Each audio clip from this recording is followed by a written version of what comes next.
You're listening to Edge There is Radio. nothing wrong with your radio. The community. Do not attempt to adjust the volume. We are controlling the broadcast. For the next hour we will control all that you hear.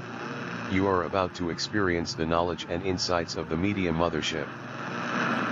Yes. You're listening to The community. The community screaming. Yeah, Edge Radio 99.3 FM, and this is Media Mothership for another week. We're back. Yes, I'm Dr. Craig, as always, your host, joined by co-host Lord Taylor. Yep.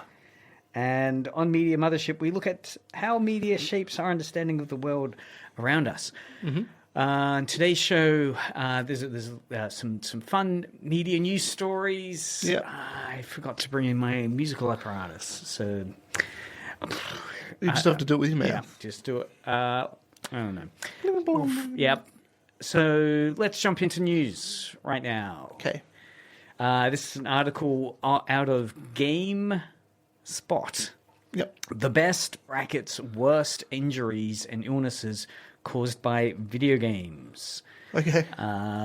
So it's basically a best of collection of moral panics that playing games have caused.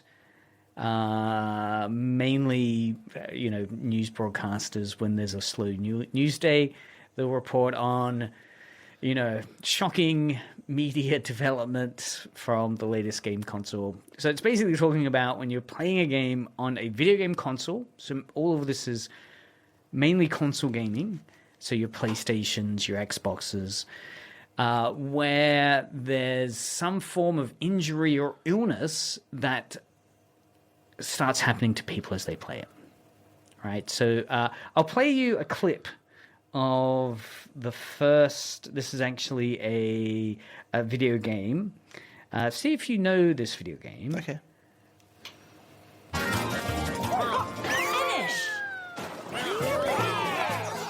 Mario Party, it sounds like. Oh, you smashed it, yes. Mario Party. Super Mario Party.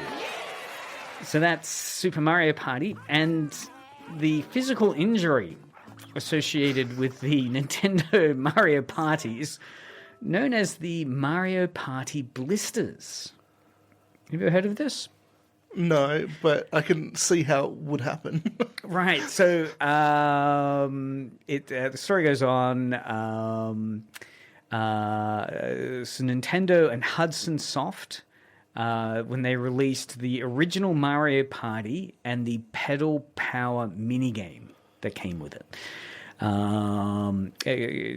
the pedal power minigame wasn't the one that caused the most injuries, but it definitely led to a problem where you're in a kind of, you're trying to power a light via a stationary bike to defend yourself against ghosts, and you had to rotate the Nintendo 64's analog stick. Okay, so this is the problem. So in the game, you're on this stationary bike and you're using the Nintendo 64's controller, and it has one of those analog sticks, and you're trying to rotate that as quickly as possible so that you can fend off the ghosts. Now the problem is that to do so quickly enough, the minigame required using your palm instead of your thumb, right? So you'd have your thumb on top of the Nintendo 64, and as you Controller, yep, sorry. This is a controller. And it would result in many young children getting enormous blisters on their palm. Nintendo eventually reached a settlement with the New York Attorney General's office to provide free gloves to anyone who owned the game. We've got a listener on the chat, Big Boy Nady. Thank you for listening in. And Stellaris, you're playing Stellaris, one of the great Paradox strategy games, Stellaris. I've never played that. As you know, a huge Crusader Kings 3 deviant, as well as Hearts of Iron 4, the World War II setting one. So let us know how you're going in Stellaris, Big Boy Nady. Let us know what the species is. And if you're getting any blisters as you're playing it, as happened to the poor Mario Party players. Have you ever suffered a physical injury on your hand from a controller? I'm trying to think of one. I don't think so. Well, let's see if the next experience might jog your memories. So this is for the Virtual Boy. I'll play a trailer from 1995 for the Nintendo Virtual Boy. Right. So this will put people in the setting of what the Virtual Boy is all about. It came from the third dimension with its own brain, its own voice, its own legs. There's only one problem. It needs your eyes.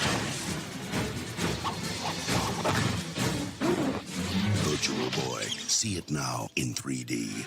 Okay, so that's the excitement of the Virtual Boy. Now, what that doesn't quite convey is the fact that the VR setup, so we're talking 95, right? Yeah. So way before your Oculus the devices. Yes. This is a really early virtual reality head unit you put on your head.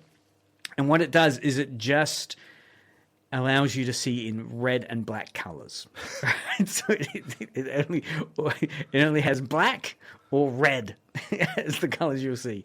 And after it launched commercially, of course, it quickly became apparent that it causes headaches incredibly fast as you're playing it, because the high contrast visuals and the attempt to create a pseudo 3D gameplay just completely screws your head up. So the uncomfortable way you play it, so you had to really physically press your face against it, against the headset to see through it, also didn't help. So you're getting a lot of facial pressure to see far enough. I have, when I was in Japan, I did get to play a Virtual Boy for 2-3 seconds, was as long as I lasted, where I just said, nah, I like the real world better. It was a absolute miss. So to date, it's Nintendo's worst selling system, and it was discontinued after just a year from launch. Yeah. So that's the Virtual Boy device. The next one we'll look at, unsurprisingly, is another VR example. This one is the Sega VR system. So let's first immerse ourselves in the Sega The Next Level VR ad from... it doesn't have a date. It was published, at least on YouTube, 11 years ago. Okay. I'm sure it was way before then. Virtual world called the net. Imagination drives the net. Game power fuels it. Sadly, its very existence is under threat. Rogue gamers dedicated to evil want the net for their own. The threat is real, but with your help, Sega can save the net.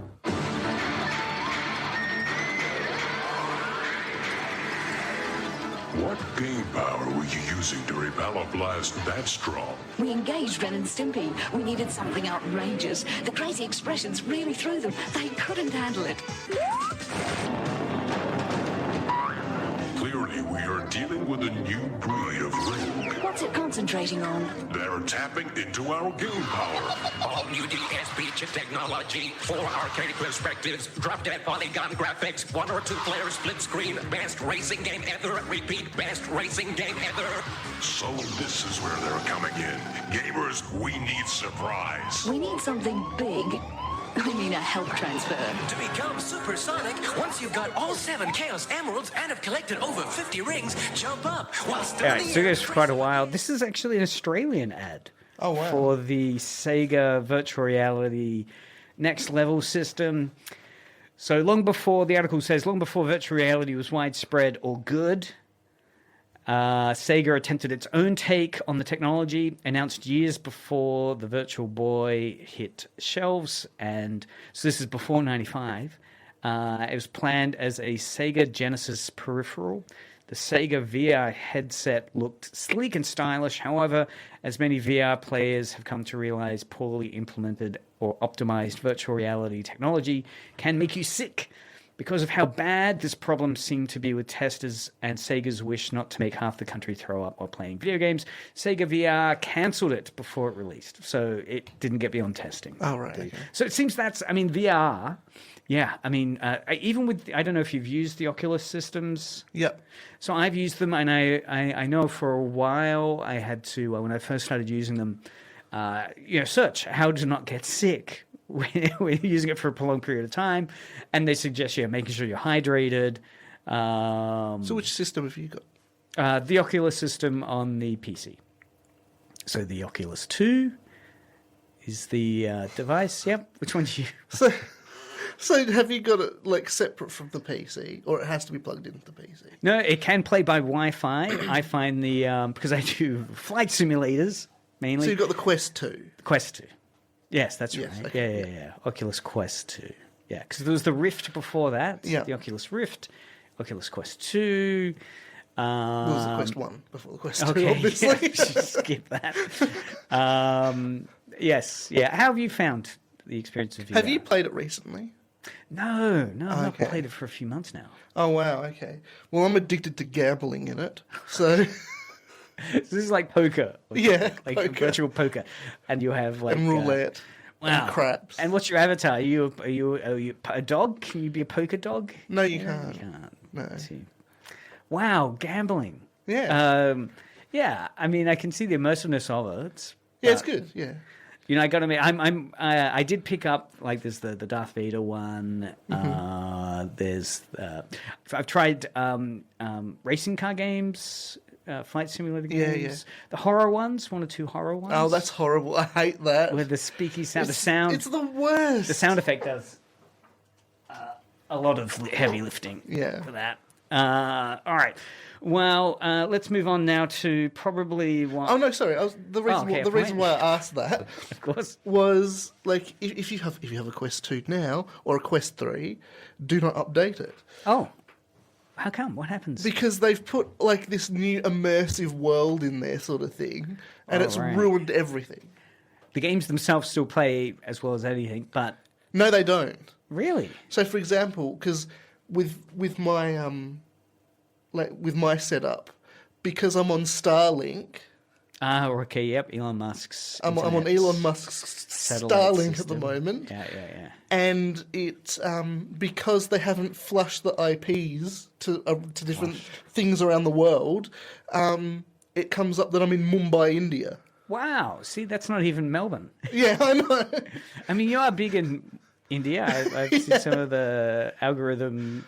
For some reason, anything with Lord Taylor seems to. Anyway, so I have to use Mulvad VPN in order to make it look like I'm coming from Australia, and it can't use the VPN and play the game at the same time. It has RAM issues at the moment.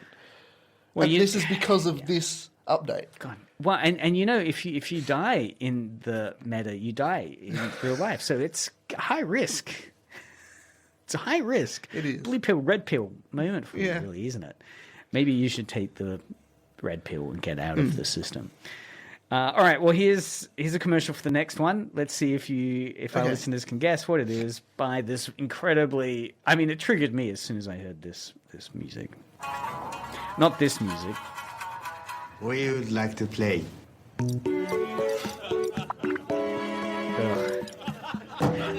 Yeah. Really distinctive. Oh, hold on.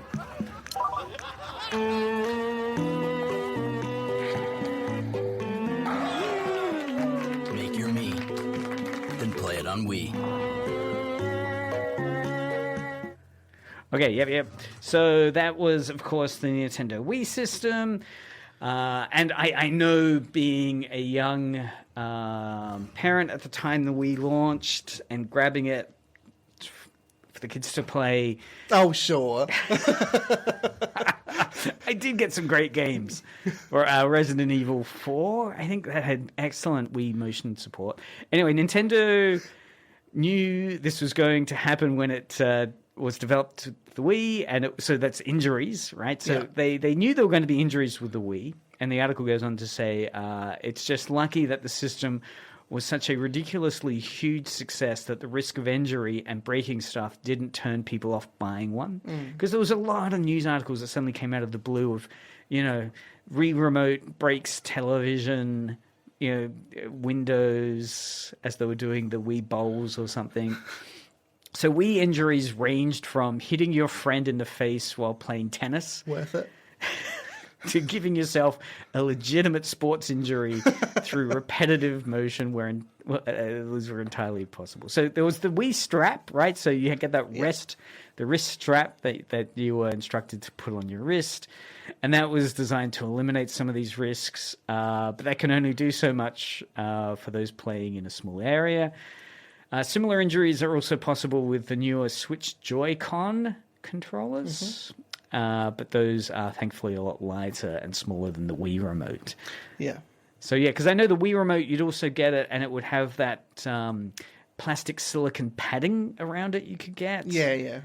And it like that did anything. Yeah, it was really incredible the amount of peripheral. I mean, there were tons of peripheries. You could get an actual kind of fake tennis racket to put the Wii remote in, a steering wheel to put the Wii remote in. But yeah, a lot of that was also safety and injury conscious attempts. I never had an injury or did anything to anyone with the Wii remote. No, neither. Fortunately, but yes, it was one of those huge ones. This is an interesting one. Right, again, returning now to VR, it's called Gorilla Arm. Gorilla Arm in VR. All right. I know like one of the most popular games in VR is called Gorilla Tag. Oh, okay. Where you're like, it's not bad. Your monkeys swinging about the forest and you've got to play tag, essentially, I think. Okay, so Gorilla Arm refers to the injury that occurs when you're trying to do physical movements while inside a virtual world, potentially overextending your arms in order to reach an object or defeat an enemy. That makes sense because, like, in VR, I've got the what's it called? The thing where you can try out all of the new games, sort of thing, and they've got the Climb. It's frozen, by the way. They've got the Climb 2, which I was trying out, and that's one where you're basically doing rock. What's it called? Abseiling or no, the opposite. Rock climbing. The one where you're doing rock climbing, and you've got to reach to go from one to the other, and you found yourself really sort of stretching too far than you should have been. And that's referred to as Gorilla Arm, where you're so dead set on completing your in-game task, your shoulders can become damaged. And it's the article goes on to say with much more people using VR as an exercise tool, especially during the pandemic, the risk of such an injury was much, much higher. Gorilla Arm is a VR injury Oculus Quest 2 users must be aware of. So this is in PC games.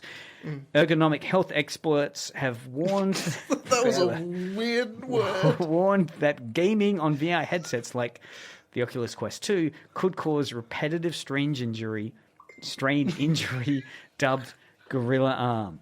So Big Boy Nady has piped in. Again, thank you, Big Boy Nady, for reminiscing with us, indeed, saying how the Wii bowling was the earliest memory of playing.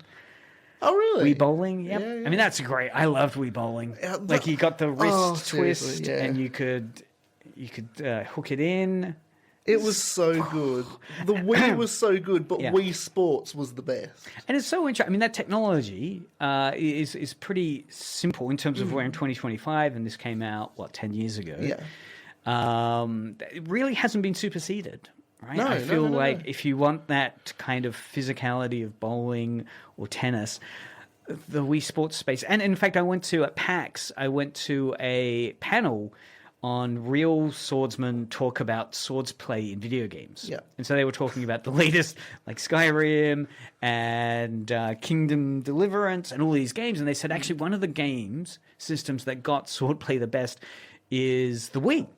Because in the Olympic fencing mini sport, he would say, that the thing that video games struggles with is the fact that it's all virtual. Like he was saying, in VR, it's not as good as the Wii because you don't get that sense of resistance, and your animation is kind of incorrect in terms of the feedback it's getting.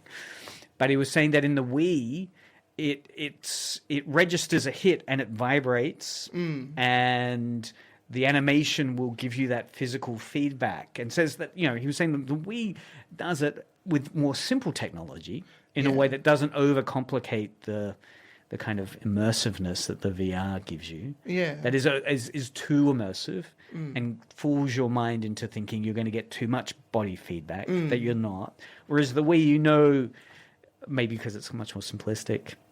Yeah. That's like so I've got VR bowling as well. It's nowhere near as good as Wii Sports as Wii Sports bowling. Yeah. And even because they've got Switch Sports out, I bought that because I thought, okay, they've updated Nintendo? Wii Sports. No, still nowhere near as good. It's the Wii, yeah. It's the Wii. It's the special thing. See, you're making me think I want to dust it off again. Yeah, me too. Good Boy 80 says, Gorilla Arm makes it sound like they were just having a bit too much fun in VR for too long, if you catch my drift. Gooning! Oh, dear. That's a term I just recently was exploring. Well, don't say it on the air. Anyway, I was just thinking... I was just thinking back to... games which have got this haptic feedback sort of thing. Yes. There is one good one in VR, which is, what's it called? Until You Fall. Oh, okay. Until You Fall. Sounds like you're on a tightrope or something. It's not. Basically, you play as this sort of like swordsman, and you can unlock all these different swords and daggers and things like that. And basically, you've got these enemies coming at you, and you have to block all of their attacks, has haptic feedback on each one of them, and then you attack various pressure points for more score, that sort of thing. Yes. It's quite a... It's a very... I was going to say confronting game, but it's not. It's very... The art style's very good, but like when you've got a creature that is, 2 times taller than you are, and you're trying to dodge their swings, it's quite scary. And hopefully not too much gorilla arm. Yeah. Talking of gorilla arm, the next category of injuries that worst injuries that are caused by video games: claw grip hand pain. Claw grip hand pain. Okay, I know what that is. Yes, so gamers... Beat Saber, right? I reckon that would be an example of it. The example they give, they explain it as the following. Gamers will do whatever is necessary to win, and this includes contorting their hands into massively uncomfortable shapes in order to access buttons and sticks more effectively. Mm-hmm. So it's, I guess, more talking about you've got your Xbox controller and you got QuickTime events, or you're wanting to, with a first-person shooter, do a kind of kneel and shoot kind of mechanic really quickly. Mm-hmm. Anyway, the article goes on to say, for first-person shooters, this is particularly true, especially Call of Duty and Halo. This means using the claw grip, which gives you better control over the sticks and triggers. However, using this unusual grip for long periods can cause serious hand fatigue and soreness.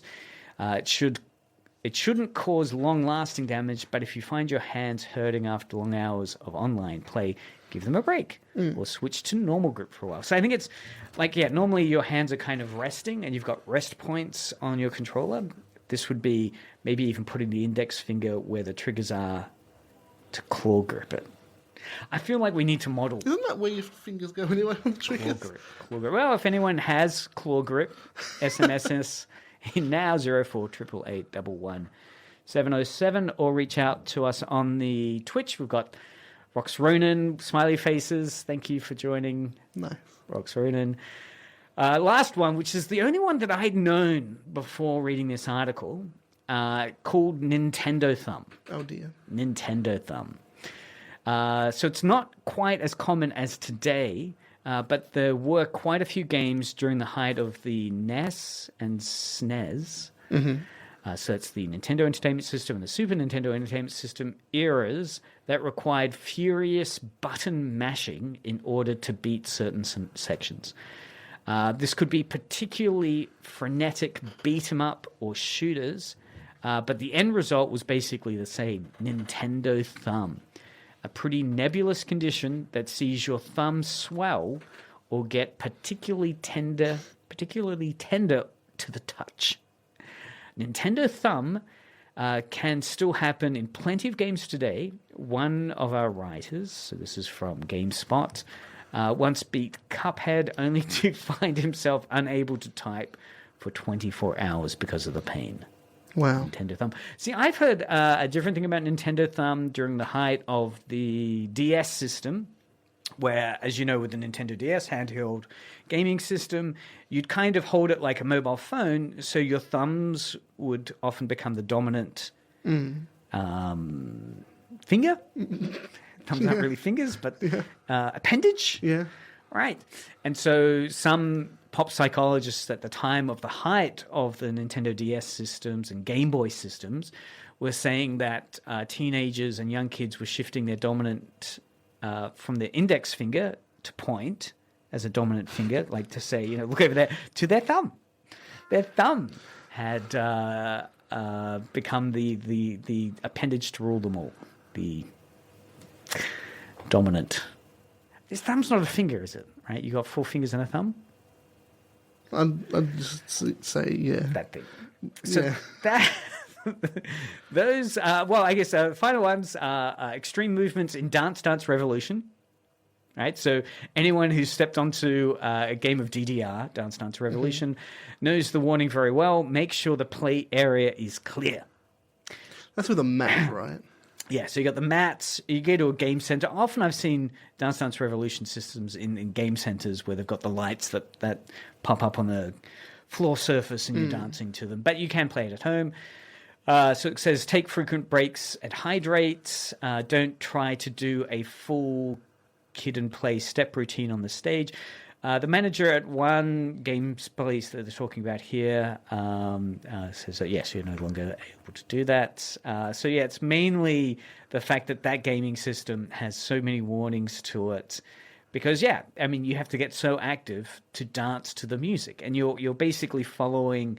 Well, I guess you've got, like, the Wii and many of the Nintendo systems and PlayStation systems have those Just Dance games as well, where you're kind of mimicking their dance moves. So yes, inevitably you can imagine people, tearing leg muscles, fainting from overheating, falling off. If you're in a game center, falling off the metal stage as you're getting too aggressive, destroying knee joints. Yeah. And it's ironic, it points out, because given how many medical studies there are on DDR being used as physical therapy aid. So Dance Dance Revolution is used in physical therapy aid, but also it causes a lot of need for physical therapy when you're doing it badly. The last one is one I love, which is Pokemon Go. Pokemon Go without Pokemon Stop, Look and Listen. Oh, yeah, fair enough, yeah. So there have already been reams of literature written about the dangers of walking and texting, and God forbid, texting and driving, of course. Thankfully, society at large seems to at least have general awareness that this is a thing to avoid. It's doubtful anyone in charge of these things thought they might have to include don't try to catch shiny Eevees on your phone or traversing uneven terrain. But since Pokemon Go released in 2016, there have been an absurd number of Pokemon Go related incidents. From the relatively innocuous fail of people tripping and falling over into trees while wandering around an area, to players ambling through areas of town where they absolutely shouldn't. So I imagine kind of crime areas, maybe? Crocodiles. To far more egregious problems like people walking right into traffic while looking at their phones, as well as people playing the game while driving, people assaulting players just because they can. I think those assaults would happen because, like, a member of a different team has taken over that gym. Yeah. While the vast majority of entries from around the game's launch, so yeah, there was a huge moral panic at the time when it launched. People kind of obsessively looking at their phones and getting into some injury. Well, it wasn't a moral panic. That's what happened. Well, I guess the media panic. Well, yeah. I mean, there's an actual site that this site links to, which I'll put in our show notes, that tracks the highest profile examples of deaths and injuries related to Pokemon Go. Brilliant. So if we have a look at this site, so this is the site here. It's the Pokemon Go Death Tracker, and it's on PokemonGoDeathTracker.com. There's been 25 deaths, 64 injuries. It's as recent as July 13th, 2025. A New York driver crashes car into tree while playing Pokemon Go. So it's been tracking, yes, since 2016, various deaths and injuries that are caused, as well as links to the reporting of the incident. Wonderful. Yeah, the Pokemon Go. Oh, yeah, so New York driver crashes into tree while playing Pokemon Go. Yep. So, yeah, check out the Pokemon Go deathtracker.com. It's mainly US from what I could see from that. Yeah. So, again, those are the injuries and hopefully avoidable pains that people should be aware of while they're playing games. Have you ever had any problems playing Pokemon Go? Not that I can think of. Never. I mean, you were part of the 2015, 2016 zeitgeist moment when it started? Yeah, absolutely. I didn't go with anyone else though. I took my kids to various parks. Yeah, but I mean, like they had the main thing about it was those Pokemon Go meetups. Yeah, like go to the gym and challenge for the gym. Did you ever do that? Not unless I was walking near the area. See, I never got to that level. I know on trips to Japan I've taken students to. I had some students who were avid Pokemon Go players, and they were trying to find particular Pokemon you could only get in Japan. And I think there are some that only come in Australia. There's an interesting... Kangaskhan. Right. Oh, right. Which one's that? The one that looks like a kangaroo. Right. Which makes sense. So yeah, if you're traveling over to Japan and you've played Pokemon Go, message us in 0488811707. Did it give you cultural capital? Were people recognizing you as the master that you are? Impressed at your Pokemon Go skills? And there are various maps. Like you can bring up maps which reveal the Pokemon Go spaces in Hobart. I remember looking at people had made these kind of Google Maps which show where all the gyms are, as well as where all the various things are. And it's still there now, right? When was the last time you played Pokemon Go? Probably last week. Because, of course, the thing about it is it's a kind of augmented reality game. So if people don't know, of course, Pokemon is all about catching animals, right? And then fighting with them. Yeah. Right? So in Pokemon Go, you have your Pikachu and maybe some other Pokemon Go monsters, Pokemonsters, and then you choose one and you'll encounter in your phone, you'll see that it's there, and you bring your phone up and you'll see it in the phone. Yeah. And it sounds mad. Describe it. And of course, Pokemon Go is now owned by Scopely. Niantic is owned by Scopely, which is the company that does Monopoly Go, and is owned by the Saudi Arabian government. So do with that what you will. Another case of, I'm trying to track these stories of Middle East money purchasing Western soft power or Japanese soft power or global soft power for some reason, right? Trying to draw the lines. It's my current mad scientist conspiracy theory space. Because they've also, they're the biggest funder for esports. Yeah. Right? They recently, what was the company? It was, it wasn't Bethesda. It was the Halo guys? Or they recently purchased one of the big video game studios in America. And, of course, the comedy festival that was over there that caused many comedians to become cancelled because they accepted this money and were saying it's like Dave Chappelle, right? I can feel free to say what I want, yet obviously it's a space where journalists have been killed. There's all manner of social rights issues. So, yeah, look, watch that space. Watch that space. Talking of spaces to watch, interesting article on Automaton. Like a Dragon, so this is the Yakuza video game series, event offers fans wedding ceremony with their favorite character for $980, complete with faux marriage and divorce papers.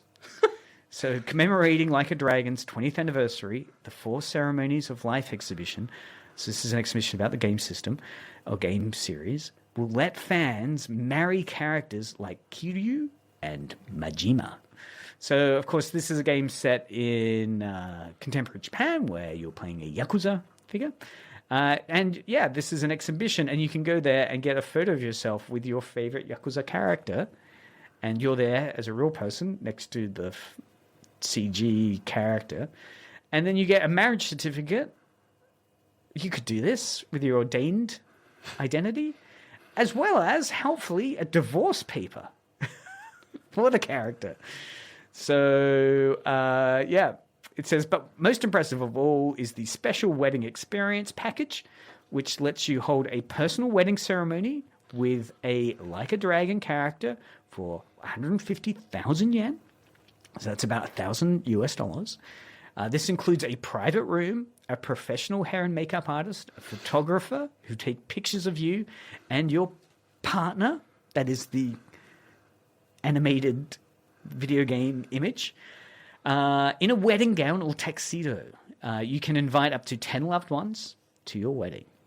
At the end of the ceremony, you'll get your legally void marriage certificate and even divorce papers. I mean, people are morons, aren't they? Well, it's very red pill, blue pill, right? I mean, it's very kind of, I just want to stay in the blue pill fantasy world. And hey, it's bragging rights, possibly. Amongst who? I could see the someone. Yakuza. I mean, I guess you could. That's right. I mean, yeah, it's interesting. You're marrying kind of crimes, but you could buy it as a joke present, expensive joke present. I mean, there are crazy people that are buying plots of land in places like Scotland to get lordships, for example. No, that is to contribute to a conservation effort. It's a great primarily, and it's a great. We should do something similar to Edge for the fundraiser.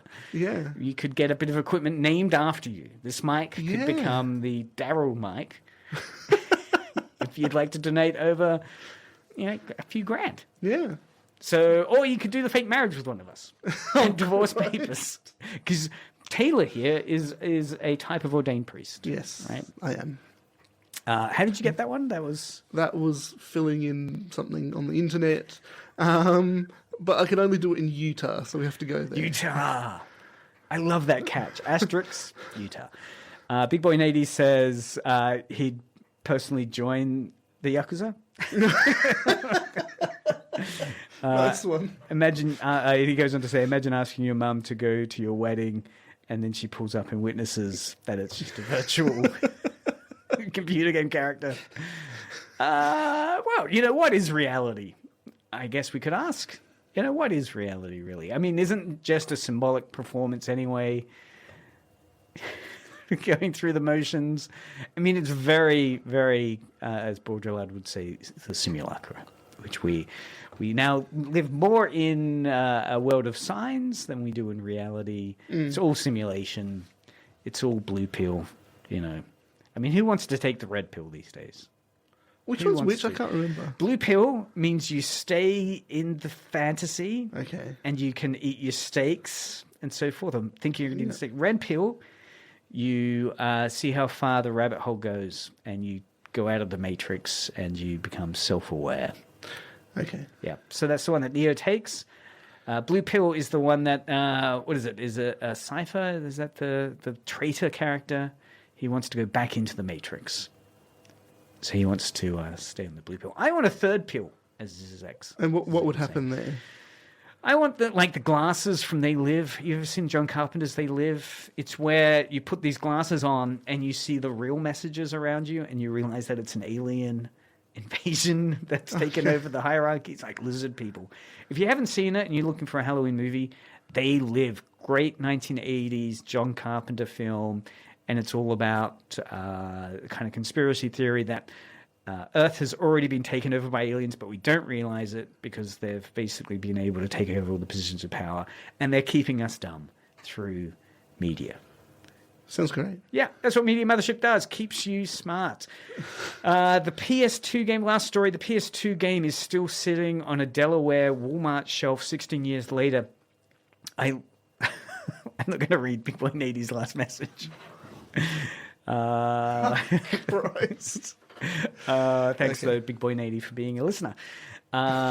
This story is great. This is from Kotaku. And the reason I loved it was that this is about a 16-year-old game called PBR Out of the Chute. So you're playing as a one of those cowboys that goes on a bull and tries to ride it while it bucks it off. That sounds so boring as a game. It's that sport. Anyway, it's that sport. And it's been sitting on this shelf in Walmart for 16 years. And this guy came across it and took photos of it. And then it got posted on Reddit and became a little bit of a meme that, this game that's still priced as it was 16 years ago had been forgotten about and is sitting at the back. I'd love to stumble across something like that at Kmart, right? A game from 1995, the original Xbox or PlayStation 2, and posted up. I think it would become a real media pilgrimage location. People would go to that store just to take a photo of themselves with the PlayStation 2 game, particularly if it's a really bad game like the one where you're out of the chute doing a bull riding competition. Well, the thing is, EB Games, they've got some pretty questionable practices in terms of how they price their things and things like that. But that aside, you have to give them credit where it's due because they've got retro game section now. Right. Which, I guess you got two types of retro games. You got retro games which go up in price or are sentimentally valued. But they've basically got, Xbox 360, yeah, PS2, PS1 games. Right. Well, I think there's two different things here, right? So I think you've got these PS2 games in the wild, right? So this Walmart one was like stumbling across the PlayStation 2 game in the wild. Like it's still in the shrink wrap, still in the security sleeve and priced as it was 15 years ago and had just been forgotten about. And then you've got, I guess, the kind of archivist retro game section where it's like, and here's retro games, which are cool now again. Yeah. Kind of vibe. But they are pricing them properly. So as super cheap, like 20 cents. A PS2 game will be $9. $9. They're not forcing it up to $80. $20. Yeah. Back in the day, I've still got some PlayStation 2 games which have their original price on them, which are horrific. I look at them and go, $50. I guess I really wanted to play for that. What? Oh, well, particularly Xbox games. I think they were. I think I bought them half price, but half price off of $50 or something. It's I remember picking up the Battlestar Galactica game. Which I'm going to get around to play probably next week. Well, I have the original Final Fantasy X game. That's worth something now. Probably. Final Fantasy X game with the included movie disc. Wow. So it's like a DVD or something? Yeah, like a DVD sort of thing. And it was $120. Oh, yes. Even back then. Yeah, and you were stuck with physical media. It's not like you could get it on Steam. Yeah. All right. Now, changing things up for Halloween, what I wanted to do is collect what I think was a kind of a fun Halloween thing to end the last 10 minutes on. Oh, dear. Which are... Am I going to get hurt? No, but I do need to have a disclaimer. Before we go, Big Boy Nady sent some great messages in to see if his Xbox 360 still works. and get some games. Yeah. Yeah. So, yeah, do that. I mean, I find those old game systems still a lot of fun. I've still got the original Xbox Wow, system, yeah. like the big black brick thing. I've still got a GameCube, a Wii, Oh, right. another Wii, DS, Game Boy Advance. We should plug them into this game. Yeah, We'll do a live gameplay at some point. People will go, wow, what a great show. No, what I'm wanting to do is I've got some examples here of horror movies which have done emergency broadcasts. Okay. Or they've done... Oh, okay, so you're going to try and scare all the people of Hobart. Is that right? Well, this is why there's a disclaimer. So I've got... Because I love that trope where you have breaking news happen during a movie, and they'll explain the rules of the horror world you're in. Yeah. Often a zombie movie will do this, where there will be snippets of news reports coming in. that just reminds me of what's it called? The one done by the Cornetto trilogy people. Oh, Shaun of the Dead. Shaun of the Dead. Yes, well, I've got that as one of the ones we can listen to. So Remember, shoot them in the head. You have to shoot them in the head. I've collected a whole bunch of them, and what I want to have a listen to, how they work. All right. Yeah. And obviously, fortunately, they're all in very American voices or very plumb British voices. So I don't think people are going to hopefully confuse it as real. Well, people think you sound American, so they'll just probably think it's just you. These are not real. But what I'm keen to explore is the idea of how they work as what's referred to as diegetic media. So diegetic media is where the... Yes? No, I'm just the audio, right. The audio you're listening to is in the world. There we go. So, for example, this is diegetic news. So the characters are actually listening to these news broadcasts. It's not like it's a background sound effect that only we hear as the audience. It's diegetic. It's part of the film. So it often happens when, there's music, but there's someone that puts a record on to play music in the movie. So they're listening to that song as you're hearing it as well. Guardians of the Galaxy? Guardians of the Galaxy, great example of diegetic music as he's listening to that. So Big Boy in 80s said that there's some really cool dinosaur analog horror with these alarms out there on YouTube. Well, we'll have to listen to that. Yeah. Good music to sleep to, maybe. Good sound effects to sleep to.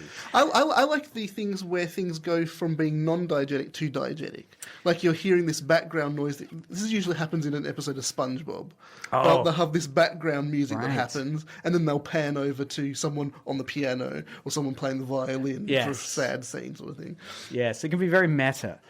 So we'll listen to some examples of breaking news and emergency news broadcasts, and we're going to look at them in terms of a couple of frameworks, right? Because I had to do this. I had to supervise an honors student once who was looking at the reporting of some global conflict according to frame analysis. So we're going to do this idea of frame analysis, where we're looking at how they use the rules of journalism in their broadcast. Yeah. Right. So often in a bit of media news, you're needing to make sure that you're communicating it effectively. So you need to make sure you've got an expert that's being spoken from. So we're going to listen to what type of frame they're using. And by frame, what we're looking for is, as the great theorist Erving Goffman would say, you're looking for who are the actors, right? How are they explaining the problem, and what should be done, right? So often those are kind of frame theories, right? So for instance, you might say that a right-wing news source would frame a protest march against climate change differently from how a left-wing news service would do it. Yeah. So we're going to look at what type of science, medicine, military, security, moral type frames are coming across in each of these as we're listening to them. Shall we do the Shaun of the Dead one first? Sure. Yeah. I mean, there's two Shaun of the Deads. You can choose which one. There's the one that happens at the end of Act 1, where he's come back from getting stuff from the corner store, not realizing the zombie outbreak's happened. Oh, yeah. And he's flipping through channels. The last one the next one is the one that happens in the end credits, where the newscast is reflecting on. Oh yeah, that one. Yeah. But there's also a whole bunch of other TV episodes that he flips over. We'll do the first one. Okay. It goes for 42 seconds. Yep. All right. So this will be our main character is basically sitting on a couch and he's flipping through channels. So what we're going to listen to here is diegetically how he stumbles across the news report. But the thing they've done really effectively, just to set you up, is he's also changing channels while he's listening to the news report. Yeah. So it creates a quite amusing montage of dialogue. Although no one official is prepared to comment, religious groups are calling it Judgment Day. There's as an increasing number of reports of serious attacks on people who are literally being eaten alive. A witness reports are sketchy. One unifying detail seems to be that the attackers in many instances appear to be Dead excited to have with us here a sensational chart-topping or ideological connection between those committing the atrocities and perhaps more alarmingly. So that's the start of the episode. Then at the end credits, we get this kind of reflection. And as we now know, the phenomenon resulted from the use of highly... It's not something I've expected as a newscaster to ever have to say on air. Removing the head or destroying the brain. Incredible. Dead excited now to have a top band with us talking about their work for the charity Zombie. The fact that the mobile deceased retained their primal instincts make them ideal recruitment for the service industry, as well as proving themselves useful in other roles, such as... He can't quite get it! Oh, he's fallen! He's down! I don't see nothing wrong with it, but I know that some people would see something wrong with it. But he's my husband, you know. I still love him. I've still got the ring on my finger, Trisha. You go to bed with it? So basically, they're setting up that idea of the kind of normalization of the zombie outbreak by the end. That we've got the funniest home videos with zombies. You know, you're kind of, I guess, naturalizing the unbelievability of a zombie outbreak. Yeah. And I guess that's the heavy lifting that these news reports are doing. That it's trying to make it believable, something which is very unbelievable. That in fact it is happening.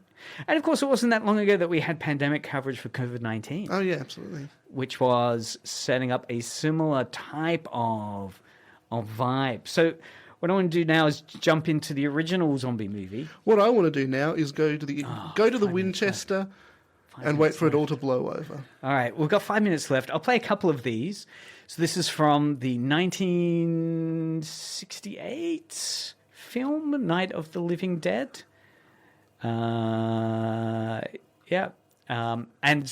this has some great clips of news reporting happening to try and explain it. Chief, if I were surrounded by 6 or 8 of these things, would I stand a chance with them? Well, there's no problem. If you had a gun, shoot them in the head. That's a sure way to kill them. If you don't, get yourself a club or a torch. Beat them or burn them. They go up pretty easy. Well, Chief McClellan, how long do you think it will take you until you get the situation under control? Well, that's pretty hard to say. We don't know how many of them there are. We know when we find them, we can kill them. Are they slow-moving, Chief? Yeah, they're dead. They're all messed up. All law... So that's obviously a interview with a police officer. So you've got that police frame and that kind of question of what do you do when you're surrounded by a whole group of them? And we've got some rule making there in terms of you've got to shoot them through the head. The idea of the kind of zombie rules being established. So I like that idea. You've got kind of tropes being established there as well as news. So let's listen to the next one. Enforcement agencies and the military have been organized to search out and destroy the marauding ghouls. The Survival Command Center at the Pentagon has disclosed that a ghoul can be killed by a shot in the head or a heavy blow to the skull.